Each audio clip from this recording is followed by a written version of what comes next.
ভারতের লোকসভা নির্বাচনে জিতলেন যেসব তারকা, পুরো খবরটি জানতে ভিডিওটি শেষ পর্যন্ত দেখুন। হাড্ডাহাড্ডি লড়াই শেষে মঙ্গলবার 4 জুন দিনভর প্রকাশ পেতে থাকে ভারতের লোকসভা নির্বাচনের ভোটের ফলাফল। সব জল্পনা শেষে সামনে এসেছে নির্বাচনের ফল।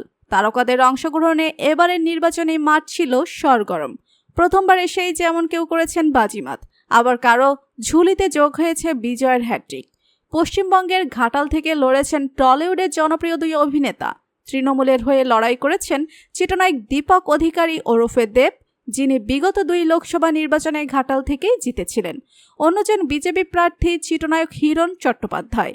টানা তৃতীয়বারের মতো জয় ধরে রাখলেন চিত্রনায়ক দেব। টলিপাড়ার আরেক তারকা হিরণকে হারিয়ে ঘাটাল লোকসভা কেন্দ্রে 1,20,000-এরও বেশি ভোটে এগিয়ে তৃণমূলের তারকা প্রার্থী দেব।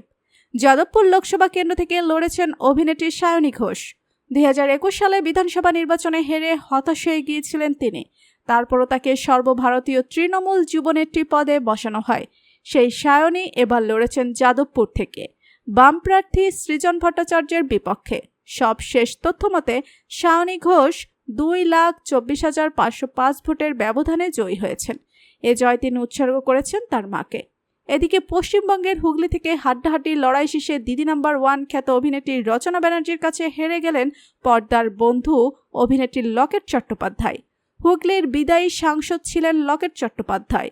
52,654 ভোটের ব্যবধানে বিজেপির প্রার্থীকে হারিয়ে জয়ী হয়েছেন রচনা ব্যানার্জি। পশ্চিমবঙ্গের মেদিনীপুরে অগ্নিমিত্রা পালকে হারিয়ে জয়ী হয়েছেন তৃণমূলের প্রার্থী অভিনেত্রী জুন মালিয়া। শুরুর দিকে অগ্নিমিত্রা পালের থেকে পিছিয়ে থাকলেও শেষ পর্যন্ত 32,000-এরও বেশি ভোটের ব্যবধানে জয়ী হয়েছেন এই তারকা। অন্যদিকে বীরভূম লোকসভা কেন্দ্রে বেসরকারিভাবে জয়ী হয়েছেন টলিউডের অভিনেত্রী শতাব্দী রায়। জয় নিশ্চিত হওয়ার পর উচ্ছ্বাস প্রকাশ করেন তিনি। উত্তরপ্রদেশের গোরখপুর লোকসভা কেন্দ্র থেকে বেসরকারিভাবে 1 লাখ ভোটের ব্যবধানে জয়ী হয়েছেন বিজেপির আরেক প্রার্থী অভিনেতা ও চলচ্চিত্র প্রযোজক রবি কিষান। এই জয় তিনি প্রধানমন্ত্রী নরেন্দ্র মোদী ও দলের নেতাকর্মীদের উৎসর্গ করেছেন। আসানসোল থেকে 63,000 ভোটের ব্যবধানে জয়ী হয়েছেন তৃণমূল কংগ্রেসের প্রার্থী অভিনেতা শত্রুঘ্ন সিনহা।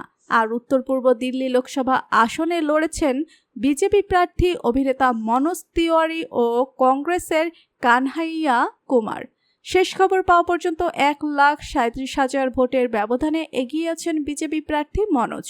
নির্বাচনী যাত্রায় পিছিয়ে নেই বলিউড তারকারাও। ক্ষমতাসীন ভারতীয় জনতা পার্টির হয়ে বলিউড অভিনেত্রী কঙ্গনা রানাওয়াত তার নিজ শহর হিমাচল প্রদেশের মান্ডি লোকসভা আসনে প্রার্থী হয়েছিলেন। প্রথমবার নির্বাচনে এসেই 72,000 ভোটের ব্যবধানে জয়ী হয়েছেন তিনি।